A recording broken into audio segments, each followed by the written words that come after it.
Following on from yesterday's video about voter fraud and voter manipulation, election manipulation, I said I'd cover the different ways that happens. There's many different ways.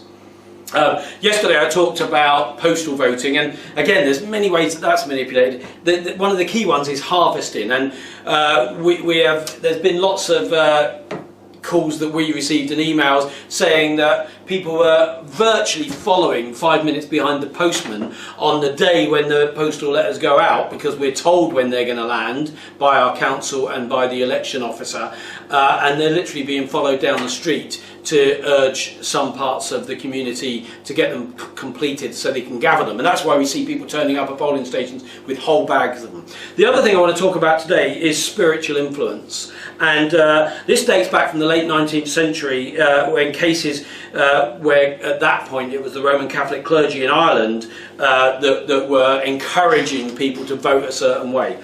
Let me be clear, it is illegal for anyone to pressure you to vote in a certain way. It came up again in the Tower Hamlets case, and where a voter was seen crying outside a polling station after being told by a supporter of Lutfur Rahman that it was un-Islamic not to vote for him, and that he wasn't a good Muslim if he didn't vote for him. And the court found that Muslim clerics in that case had participated in Lutfur Rahman's campaign to persuade Muslim voters that it was their religious duty to vote for him. I want to be really clear. Nobody, whether it's your father, your cleric, your imam, your priest, your teacher, should ever tell you how you have to vote.